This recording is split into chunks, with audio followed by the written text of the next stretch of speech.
Welcome to another 7 round mock draft. This time we're going to go ahead and mock America's team, the Dallas Cowboys. This is a post free agency mock as well, guys. So as of March 21st, 2017, I'm basically mocking off of their current roster situation. So without further ado, let's get into it and we'll go from there. So with the first pick of the Cowboys here, it's number 20 overall in the first round. We're going to go ahead and get Darren Conley out of Ohio State.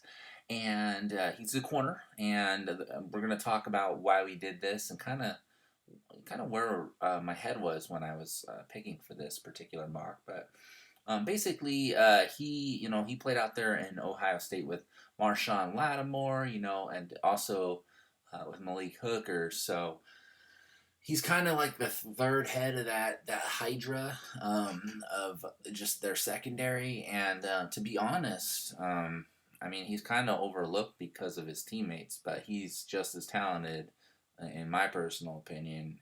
And here's how he's going to fit with the Dallas Cowboys. So the Dallas Cowboys, they employ a cover one. So they funnel receivers to the inside and try to basically use the safety and a cover linebacker to shut them down or kind of double team and whatnot. So the reason I picked up Darren Conley is because he's a press coverage corner, and he really he can kind of get them to go. As a receiver, he can kind of get them to go where he wants them to go off the bat, and still hang with them too. He's not the best man coverage corner. But he has the ability to get you off your route and move you where he needs you to go. So that's why I got him here. I think he's a big pickup, especially with the loss of Morris Claiborne, Brandon Carr, Barry Church. We got to really start looking at these guys in their secondary and really see how the Cowboys can rebuild that. So that's like the main focus of this draft. All right, with the second pick in this mock, this is going to be round 2, pick number 28 overall. Went ahead and picked up Eddie Jackson out of Alabama, and he's going to take over for Barry Church, essentially. I also like him in the return game, but basically he has that mentality that comes with players when they're coming from Alabama. So he definitely feels a huge need here. Like I said before, that was where my mindset was at when I was doing this. I got to replenish this secondary and get these guys in and make sure that Dallas has some way to defend against the pass this year. Otherwise, they ain't going to go back to the playoffs. That's a damn guarantee. So that's why we got Eddie Jackson here. Okay.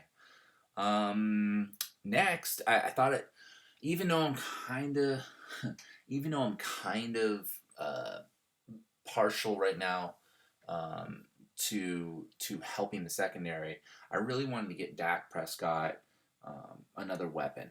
Okay, and in doing that, I went ahead and saw Juju Smith-Schuster here, and I thought, hey, it's a late round pick.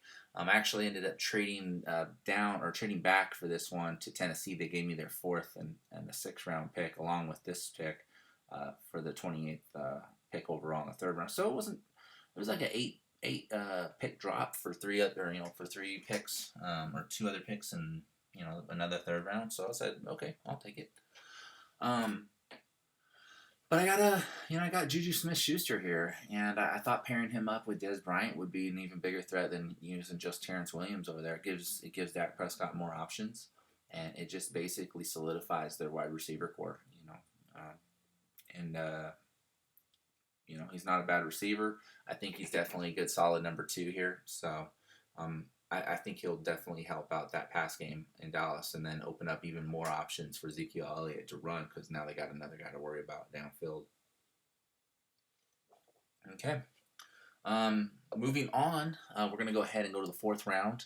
And this is the Titans pick in the 4th round. As part of the trade that I took from them. And we got Julian Davenport, and he's an offensive tackle out of Bucknell. Went with him here because we're looking kind of for a right tackle. Dallas, unfortunately Doug Free retired for them, so he was a part of their offensive line. Their offensive line has been really solid, so it's definitely a big hit to lose your starting right tackle. And Julian Davenport, he needs a little bit of work, but at the end of the day, I think as far as his abilities and his physical traits, he has them. So he's basically a raw tackle here, and I think really with enough work, they could slap him in on the right side over there, and I think he could become that new right tackle. I don't think he's gonna come in immediately and just like be a rock star, but he has all the physical traits. He needs the technique, and that's something that can be coached. So picked him up here. I thought it was good. I thought it was a good pick. All right, another fourth round pick. And, I'm just dangling fourth round picks here, but this is actually the one that came with Dallas, and I think they might have traded for this at one point earlier because it is two picks up more than usual. So, but we have Jayon Brown, inside linebacker out of UCLA, and the whole reason I got him, like I said before, is that the Cowboys, they employ that cover one, and they need somebody to really cover cover that middle part of the field, the underneath hole, because they got their safety basically covering the deep middle, and they just need somebody to cover underneath, and I think that's where Jayon Brown comes in, and really that's where they're going to use him the most, just for that coverage. So I thought it was a good pickup, and that's really what I got him for. Right, we skipped over the fifth round. Didn't look like they had a pick there. Got to the sixth round, and first pick in the sixth round, I went ahead and I picked up Javonte Jones. Okay, outside linebacker out of Jackson State. And the reason for this, not obviously they need outside linebacker help, but he can also play inside linebacker. He's got a pretty good swim move. He doesn't have the I guess you could say the track record of playing against the best talent, because he's at a small school, Jackson State, but there's been a lot of good players out of small schools. So who's to say he can't use those same skills against somebody from a big school? Who's to say it won't work? So I think that he basically has all the skills. He's got the personality, everything that you want in a player. And I really think that if he gets coached right, he can be a really good outside linebacker, who can play the inside when needed. So definitely a good pickup here, especially in the late rounds. I thought it was great to get him here. Okay, I got another sixth round pick. This is from Tennessee again. Just robbing all the picks from Tennessee here. They were really desperate to move up 8 slots, so I'll take it. But anyways, the pick here is Joe Mathis. He is a defensive end out of Washington. Now, if you look him up, essentially what you're going to find out is that he's pretty much an undercover, all-in-one pass rusher. You're going to see a lot of good reviews on this guy. People say he's kind of like he's basically like the draft's like secret, like diamond in the rough, I guess you could say. But basically, they need pass rush help, and Joe Mathis can pass rush. So we're going to go ahead and stick him right here. I thought it was a good pick in the 6th round, to be honest with you, especially after looking into him and kind of seeing what he's all about. And really, he's kind of a sleeper pick. They're expecting a lot out of him. So, all right, 7th round, boring round, but still essential. Get some picks here every now and then that really shines. So, all right, number 10 overall. These were both already on here. I don't know who actually traded for him, but we got Josiah Price, tight end out of Michigan State.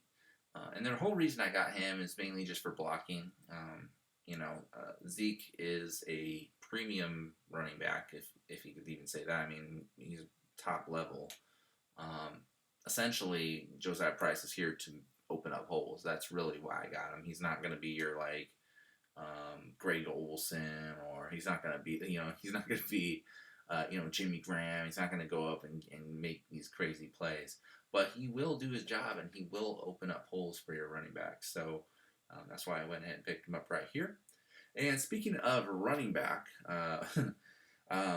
you can never have enough of those, especially if you're a run team, right? So Zeke's great, but you always want to make sure that you guys have some sort of insurance policy, right?